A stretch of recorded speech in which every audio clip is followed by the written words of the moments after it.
de Corintios, la primera carta de Corintios, y nos vamos a dirigir hasta el capítulo 15.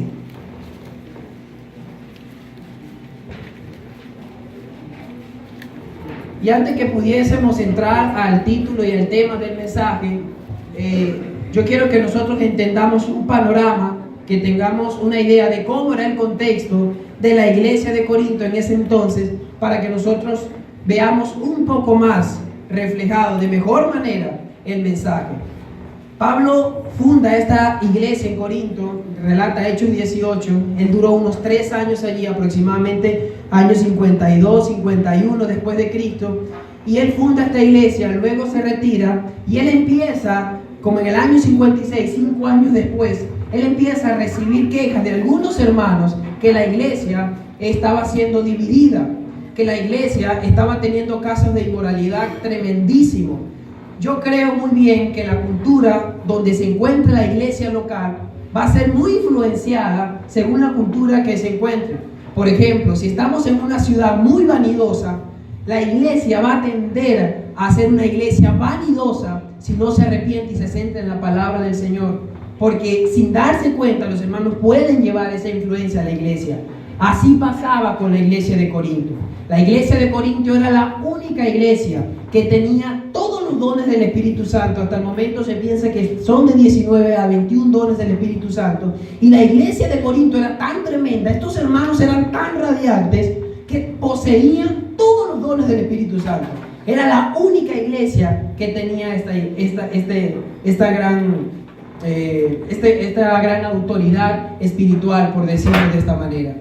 Entonces, a pesar de ser una iglesia que tenía todo esto, estaba siendo influenciada de una manera muy grande por la cultura.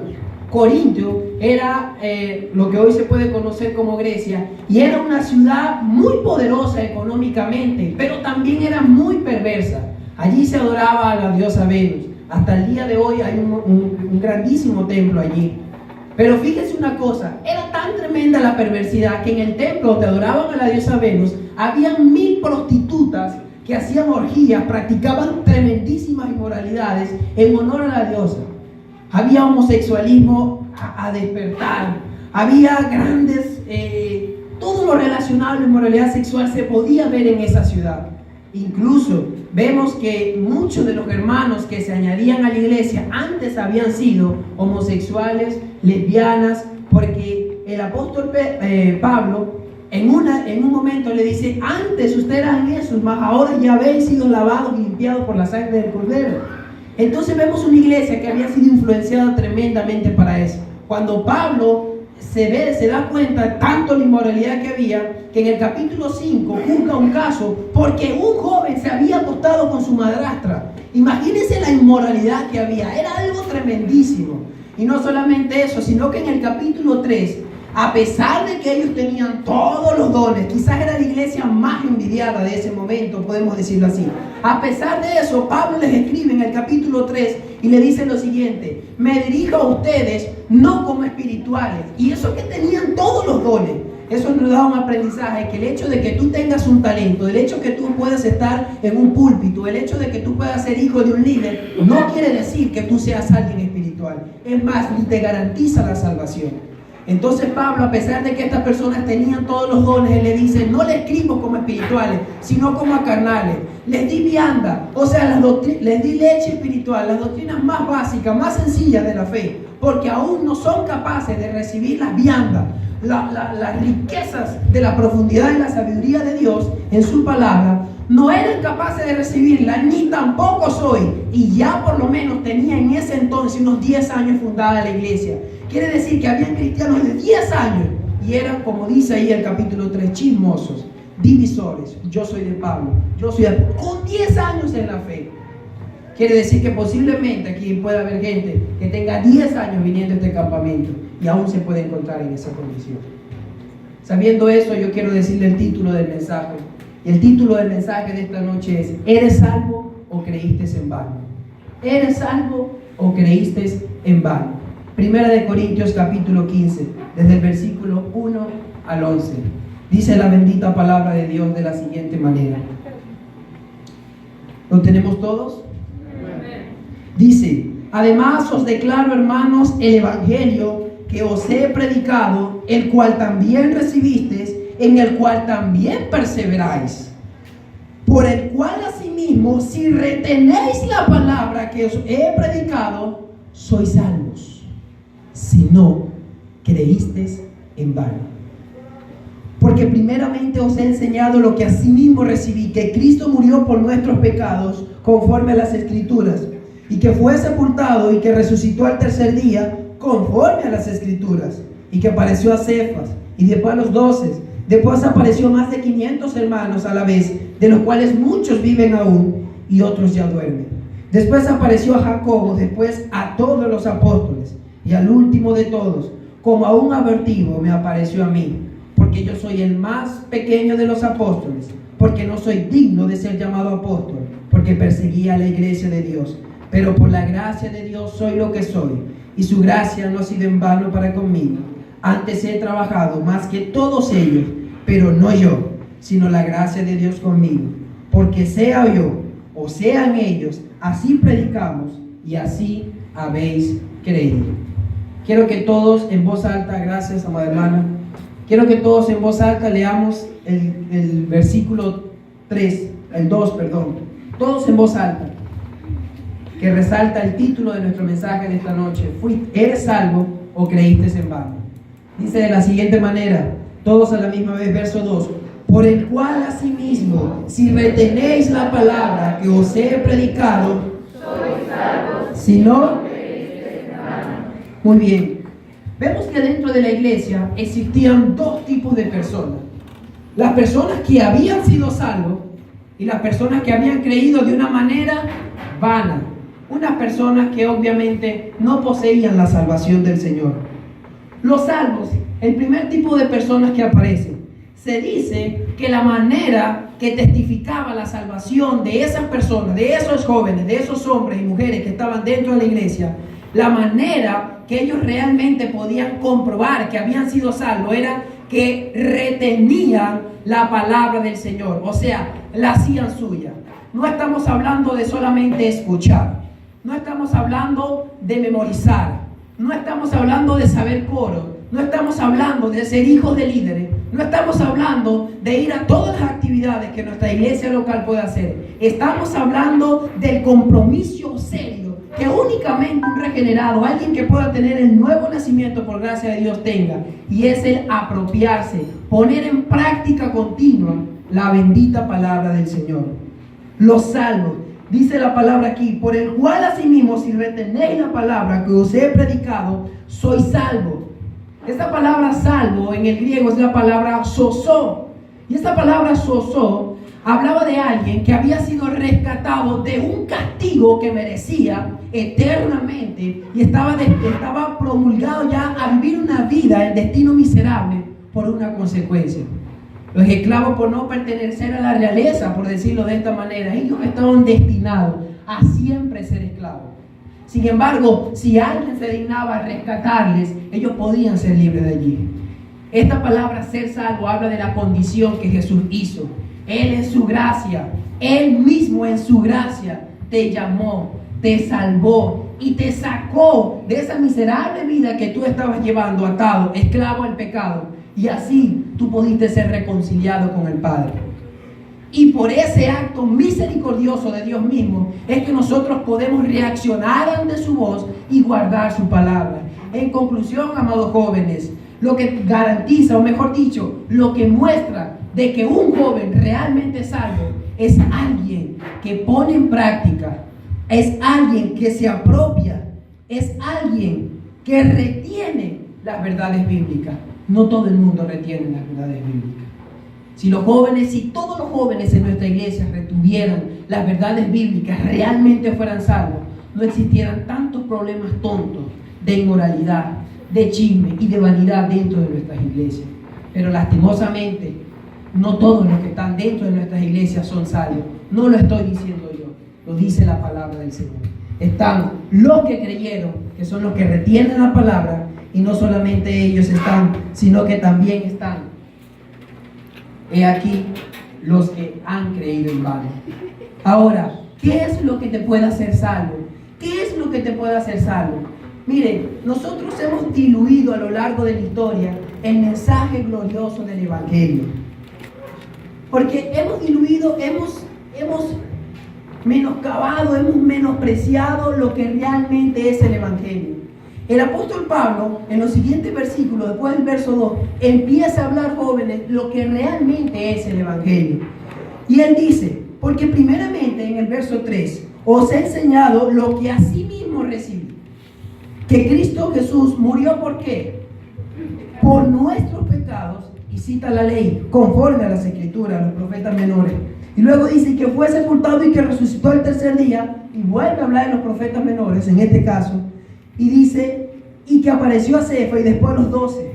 Después apareció más de 500 hermanos a la vez, de los cuales muchos viven aún y otros ya duermen. Y por último apareció a Jacobo y después a todos los apóstoles. Ahora, cuando el apóstol Pablo le decía, si ustedes retienen esta palabra, son salvos. ¿Qué palabra? La palabra del Evangelio. Si usted le pregunta a la mayoría de las personas, ¿qué es el Evangelio para ti? ¿Creen en Jesús? Amados hermanos, hemos diluido, menospreciado el Evangelio a eso. Creer que... A ver, ¿cuántos creen que Jesús existe?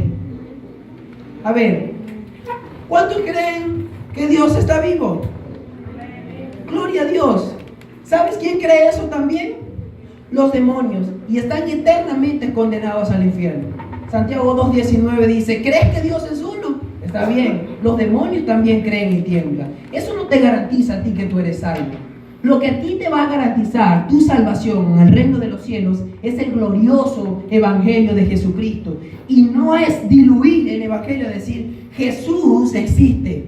Eso no te hace salvo. Lo que te hace salvo es adherir, creer realmente lo que ocurrió en la cruz. Y fue un glorioso intercambio. El justo se dio por ti por un injusto. Fue algo sobrenatural que ocurrió en la cruz del Calvario. Yo quiero que allí donde estás tú pienses un momento. ¿Qué es lo más miserable? ¿Qué es lo más miserable que tú has hecho? Pienses un momento lo más pecaminoso, lo más horrible. Lo pienses sin decir allí. Ahora pensando eso, yo quiero que te traslades a Jesús en el Getsemaní. Y había algo que Jesús no podía hacer humanamente allí. Él decía, Padre, pasa de mí esta copa. Y no sea como yo quiero, sino como tú. O sea, había algo que Jesús en su naturaleza no quería poseer.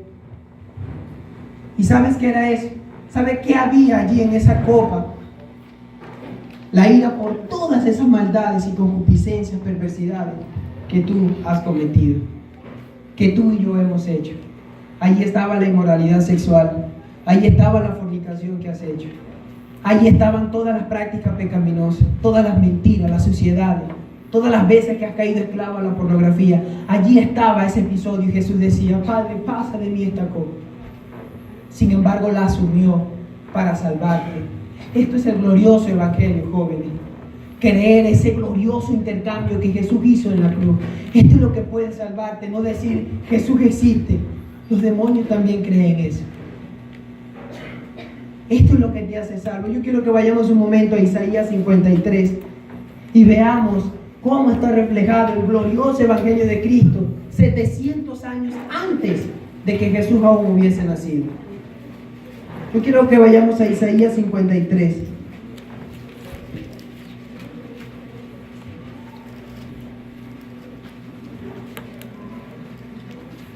Isaías 53. Cuando lo tenga, deme la señal de costumbre diciendo amén. Y nosotros, yo quiero que nosotros veamos quién fue el ser que hizo todo esto. Esto es el Evangelio. El Evangelio no es decir yo creo en Jesús y seguir teniendo una vida miserable. Dice Isaías 53, ¿quién ha creído a nuestro anuncio?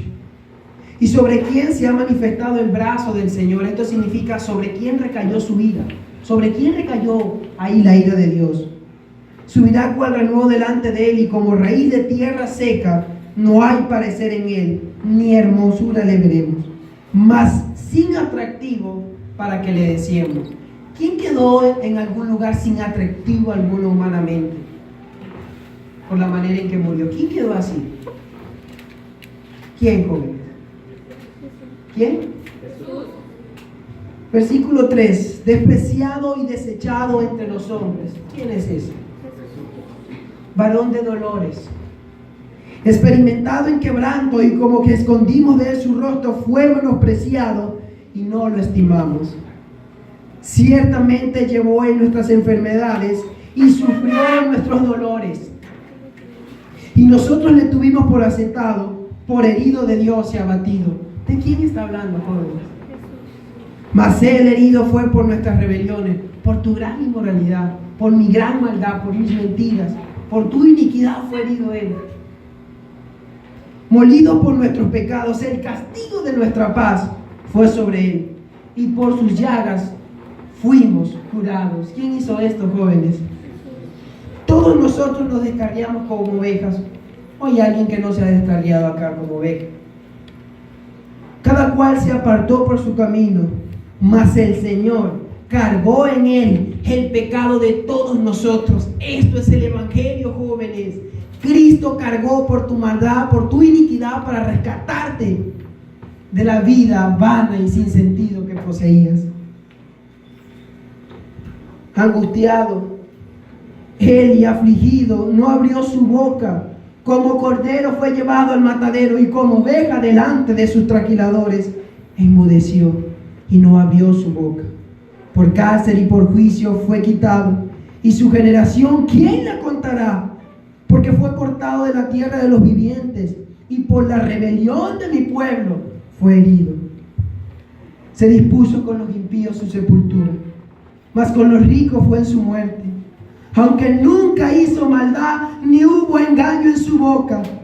Con todo eso, o sea, con toda tu maldad, con todo tu pecado, con toda tu vida de espalda a él, eso es lo que significa con todo eso. Con todo eso, el Señor quiso quebrantarlo, sujetándole a padecimiento. Cuando haya puesto su vida en expiación por el pecado, verá el linaje, vivirá por largos días, y la voluntad del Señor será su mano próspera. Jóvenes, esto es nuestro Salvador. Esto es el Mesías. Esto es lo que puede salvar tu alma. Y quizás usted ha escuchado esto 1000 veces, pero quizás nunca, joven, ha retenido esta palabra. Esto es lo más maravilloso que sus oídos pueden escuchar, lo más grandioso. No hay inigualable que pueda causar tanto gozo saber que la condenación eterna que usted y yo merecíamos, Él la pagó y nos libró. No existe más nada hermoso de esto. Y que esta palabra es tan poderosa que te lleva a una vida eficaz para que tú aborrezcas el pecado. La comprobación de que tú has retenido esta palabra es que ha causado tanto impacto en ti, en la salvación que te ha dado, que empiezas a aborrecer al pecado. Ahora, pero si tú te sabes esto de memoria, si llevas años escuchándolo y llevas una vida que tú no aborreces al pecado, llevas una vida que tú no lo desprecias, llevas una vida que caes y caes y caes y nunca en tu vida sabes qué es tener una verdadera libertad en el Señor, ¿sabes qué? Yo creo que tú has creído en vano. Porque la palabra del Señor dice en Juan 8:36 que a quien realmente Jesucristo libere, no dice será libre el domingo y cae en pecado el miércoles. Dice que será verdaderamente libre. Yo quiero que tú reflexiones y preguntes, ¿realmente he sido salvo? ¿Realmente gozo en plena libertad del Señor? ¿O he creído en vano? Quiero que vayan conmigo un momento a 1 de Juan capítulo 3.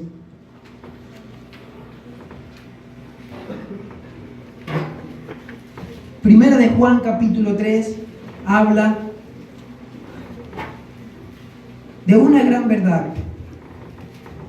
de algo que es imposible para alguien que ha sujetado, que ha permanecido, que ha puesto en práctica la palabra del Señor. Habla una verdad muy grande de realmente las personas que son salvas. Y yo quiero que tú mismo veas si estás reflejado aquí. Porque hoy tenemos dos opciones, no hay tres caminos. O realmente somos salvos poniendo en práctica la palabra del Señor, o hemos sido personas que por años hemos estado creyendo en vano. Primero de Juan capítulo 3, desde el versículo 4 en adelante. Si usted lo tiene, deme la señal de costumbre. Dice la palabra de Dios: todo aquel que comete pecado infringe también la ley, pues el pecado es infracción de la ley. Aparecen dos palabras importantes aquí: pecado, primero, y luego aparece la palabra, primero la palabra pecado, ¿sí? Y luego habla de la ley. Dice que todo aquel que comete pecado, esta palabra pecado es la palabra griega amartia. Y cuando usaban esta palabra griega amartia, estaban hablando como cuando un arquero tomaba una flecha y su arco y tenía la mira allá y tiraba su flecha. Cuando el arquero erraba, eso era amartia. Alguien que erraba, que se salía, que no tenía éxito, porque era error todo lo que emprendía. Entonces lo que te está diciendo el Señor aquí en su palabra es: todo aquel que lleva una vida desviada, que lleva una vida que no acierta en el blanco que es Cristo, todo aquel que comete eso infringe la santa palabra del Señor, la ley moral del Señor, pues el pecado es infracción de la ley. Pero vean lo que dice el verso 5: y sabes que Él apareció ¿para qué, joven? ¿Para hacerte feliz? ¿Para cumplir los deseos caprichosos de nosotros como jóvenes? ¿Para hacerte pasar un rato bueno aquí en este campamento? ¿Para eso Jesús apareció en tu vida, joven? ¿Qué dicen las Escrituras? ¿Para qué apareció Jesús en tu vida? ¿Para qué? Quiero que lo diga, joven. ¿Para qué? Verso 5, ¿qué dice ahí? ¿Y sabéis que Él apareció para qué? Ahora, quiere decir que si obviamente yo vivo una vida en pecado, te hago una pregunta: ¿Jesús vive en mí? Porque las Escrituras dicen que Él apareció para quitar tu pecado. Pero si tú sigues en ese pecado, te pregunto: ¿Jesús vive en ti? Dos cosas: o miente la Biblia o mientes tú. Y la palabra del Señor dice, el Salmo 12:6, que todas las palabras del Señor son limpias, como plata refinada en horno de tierra, purificada 7 veces. No hay errores en ella. Entonces, si la Biblia dice que Jesús apareció para quitar nuestros pecados, pero yo sigo viviendo en ese pecado, Jesús no está en nosotros. Versículo 6: todo aquel que permanece en Él, habla de ese que ha sido salvo, el que retuvo la palabra del Evangelio, el que fue impactado por el Salvador. Todo aquel que permanece en Él no peca. No está hablando de que no comete errores, sino que no vive una vida desviada. Recuerde que eso es lo que significa pecado, que una vida desviada. Quiere decir, todo aquel que permanece en Él no tiene una vida desviada, desenfocada del blanco que es Cristo Jesús. Ahora, si todo aquel que permanece en Él no tiene una vida desviada, ¿qué pasa con el que permanece en su pecado, en sus emociones, en sus vanidades? Tiene una vida desviada completamente del propósito al cual el Señor le llamó. Todo aquel que permanece en Él no peca. Todo aquel que peca ni siquiera le ha visto, ni siquiera le conoce. Todo aquel que puede recitar la Biblia, puede saberse todos los coros, puede venir a todas las actividades posibles, pero si tú tienes una vida desenfocada del blanco que es Cristo Jesús, no yo, la Biblia dice que ni aún le has visto y que ni aún le has conocido. Yo quiero que tú te preguntes esta noche: ¿realmente soy salvo? ¿O fui una persona que durante mucho tiempo creí en vano? Versículo 7 dice: hijito, nadie os engañe. No nos engañemos, el que hace justicia es justo como Él es justo. Sin embargo, dice el verso 8, el que practique el pecado, el que hace un pecado, como lo llame, inmoralidad sexual, vanidad, odio, amargura, como se llame ese pecado, el que vive una vida en práctica de uno de estos pecados, dice que es del diablo. Porque el diablo peca desde el principio. Pero para esto apareció el Hijo de Dios, para deshacer las obras del diablo. Todo aquel que es nacido de Dios, aquel que ha sido regenerado por el Señor, aquel que, como Jesús le dijo a Nicodemo, ha nacido de nuevo, todo aquel no practica el pecado, no hace de su vida una vida deportista activamente, pero con algún pecado, porque la simiente de Dios permanece en él y no puede pecar porque es nacido de Dios. Siempre pongo este ejemplo. Si usted coloca un antivirus en su computadora, si usted lo coloca, el mejor antivirus, y le coloca un pendrive o como dicen acá, memoria, y esa memoria está infectada, ¿qué pasa automáticamente? En cuestión de segundos, de un segundo, ¿qué pasa? Lo detecta la computadora, lo rechaza. Así ha hecho. Así es la obra que el Señor ha hecho en nuestra vida. Nos ha dado el Espíritu Santo, nos ha dado su glorioso Espíritu, que es como ese antivirus. Y donde tú llegues a la escuela, a tu trabajo, a la calle, al centro comercial, cuando el pecado quiere acceder a ti, es imposible, como dice este verso, porque la simiente de Dios está en ti, el nuevo nacimiento de Dios que está en ti, y te va a llevar a rechazar ese pecado.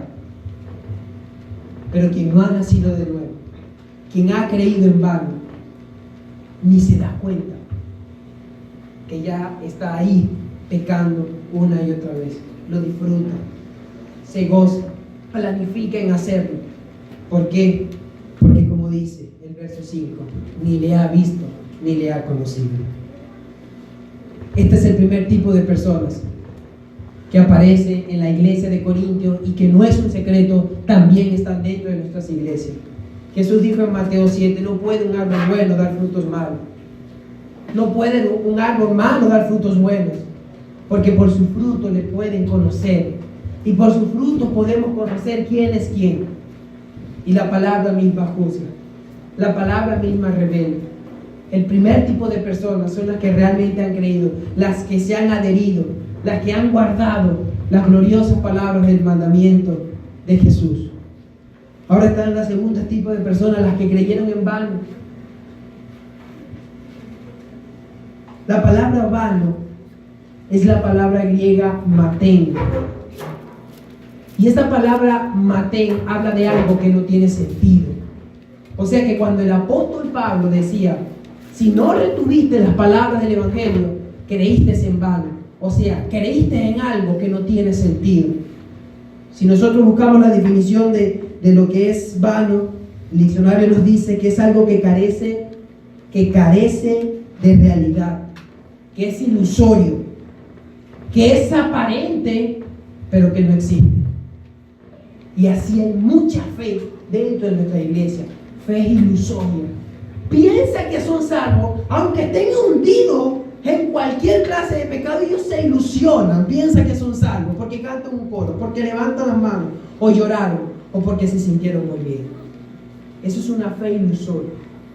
Eso es una fe aparente, pero que no existe. Es una fe irreal, una fe sin propósito. Tú crees que eres, pero si realmente llevas una vida esclava en algún pecado, no lo estoy diciendo yo, aún ni le has visto ni le has conocido. Yo quiero que te preguntes y reflexiones: ¿será que yo he creído? ¿Será que realmente yo soy salvo? ¿O todo este tiempo he creído en vano, sin propósito?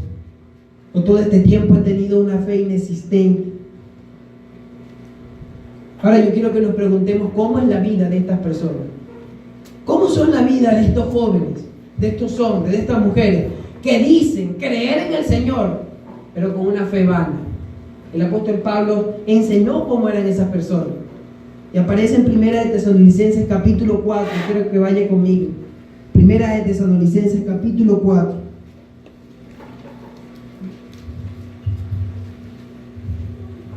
Y nos mantengamos allí.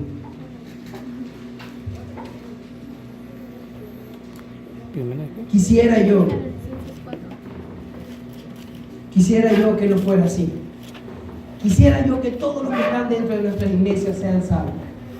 Pero no es así. No es así. Y no lo estoy diciendo yo, lo dice la Biblia. En el mismo contexto de 1 Corintios 15, el apóstol Pablo le decía, antes de leer Tesalonicenses, vamos a leer este verso de Corintios 15 y mantenga su Biblia ahí en Tesalonicenses, ahora lo vamos a leer. Y yo quiero, para que vea lo que le estoy diciendo, quisiera yo que todos los que están aquí son salvos, pero lo dificulto, porque no lo estoy diciendo yo. La Biblia dice que hay estos dos tipos de personas dentro de nuestra iglesia. 1 Corintios 15, vean lo que dice el versículo 34.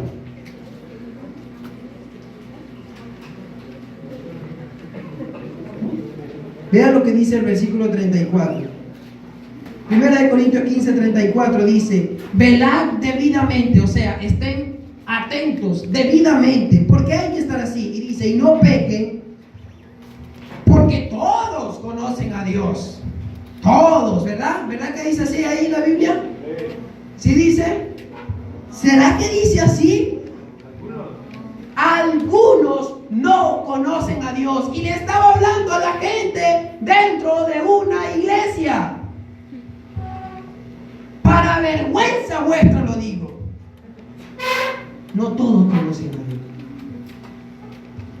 ¿Por qué? Porque son personas que tienen una fe vana, ilusoria, piensan inexistente, una fe que no da fruto, una fe ficticia, una fe aparente. Aquí levanto mis manos, pero al llegar a casa con estas mismas manos peco.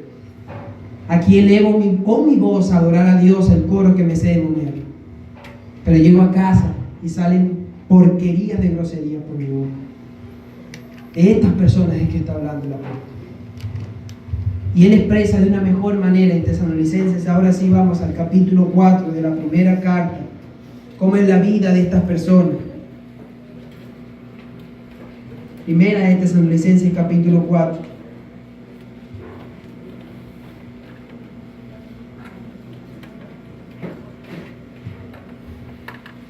Capítulo 4, versículos del 1 al 8. Si lo tiene, deme la señal de costumbre. Hablando de las personas que no conocen a Dios.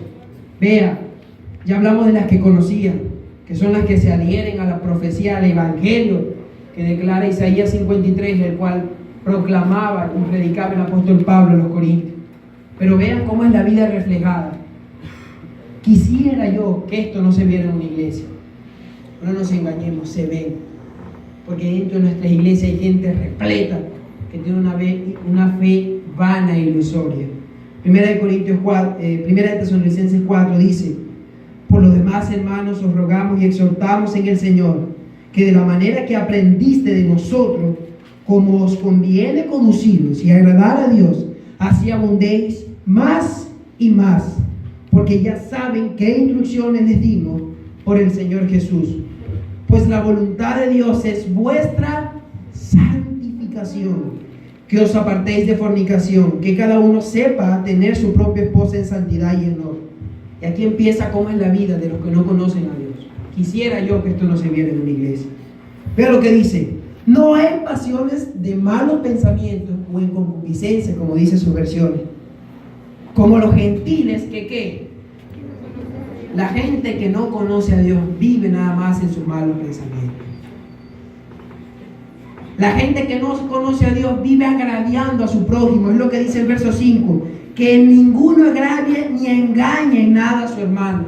Hoy hay gente que dentro de nuestras iglesias pide prestado y más nunca en la vida paga. Pero para tapar la falta le deja de hablar al hermano. Es más fácil eso, porque tienen una fe vana e ilusoria. Agrava al prójimo. No tiene temor de perjudicar al prójimo con lo que habla, con lo que dice. No tiene miedo de tener una intimidad con una chica dentro de la iglesia y volver a tener con otro. Al cabo yo estoy joven y hay que disfrutar la vida. Porque tienen una fe vana e ilusoria. Y están dentro de nuestra iglesia y piensan que son salvos. Que ninguno agrave ni engaña a su hermano, porque el Señor es vengador de todo esto, como ya lo hemos dicho y testificado. Pues no nos ha llamado Dios a inmundicia, sino a santificación. Así que el que deseche esto, o sea, ustedes pueden desechar mi predicación, tienen el derecho de hacerlo, pero nada más déjeme decirle: así que el que deseche eso, no desecha a un hombre, sino a Dios, que también nos dio de su Espíritu. Yo quiero contarles un breve testimonio y que me den permiso para hablar palabra de hombre por un momento. Hay una misionera que me impacta mucho su trabajo que ha hecho en Latinoamérica, especialmente en el Perú. Esta mujer fue años misionera, juntamente con su esposo. Y su esposo viajaba en Latinoamérica predicando. Y su esposo tenía meses enseñando del nuevo nacimiento y de la regeneración. De que no todos los que están dentro de una iglesia son salvos, aunque ellos creen, pero sus frutos testifican otras cosas. Y era una mujer que evangelizaba, que oraba, que muchas personas se habían convertido por la predicación de ella, entregada a la obra del Señor. Se casó en pureza y en santidad. Y estando en un país de Latinoamérica, su esposo está predicando y ella está fuera de la iglesia. Y su esposo está hablando del evangelio, del nuevo nacimiento. Y ella puede ver a una prostituta. La discernió por la manera de vestirse. Y cuando ella ve a la prostituta y escucha lo que su esposo está predicando, ella dijo que por primera vez en su vida ella se arrepintió. Porque ella nunca había aborrecido el pecado. Y por primera vez pudo ver lo miserable que era ella, lo pecadora. Pudo entender lo que dijo David en el Salmo 51, que en maldad fue formado y en pecado lo concibió su madre.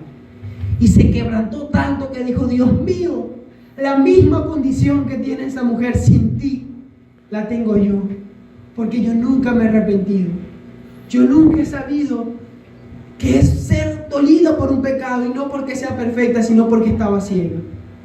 Y estamos hablando de una misionera. Y se paró, testificó en el púlpito llorando que él entregaba su vida a Jesús. Que ella se arrepentía por primera vez de sus pecados. Y así fue salva. Así dejó esa fe vana. Y ella decía: yo pensaba que yo era cristiana porque yo iba desde niña a las actividades que hacía mi iglesia. Pensaba que fui salvo porque me gradué, nunca fui a fiestas, nunca decía groserías, y salió una oportunidad de irme de misiones y me fui. Y yo pensaba que era cristiano por eso, porque tenía una fe vana, ilusoria. Si tú te encuentras en esta condición, joven, y el Señor ha hablado a tu vida,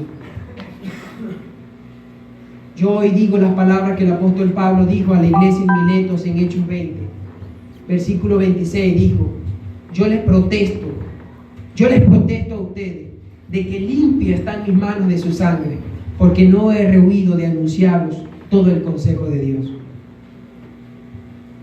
Yo les protesto, joven, que delante de Dios estoy libre, pero si algo deseo es que te arrepientas, que experimentes realmente lo que es aborrecer el pecado y anhelar el glorioso sacrificio de Cristo en la cruz.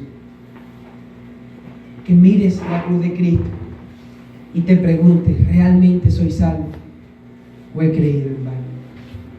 Ponte de pie un momento.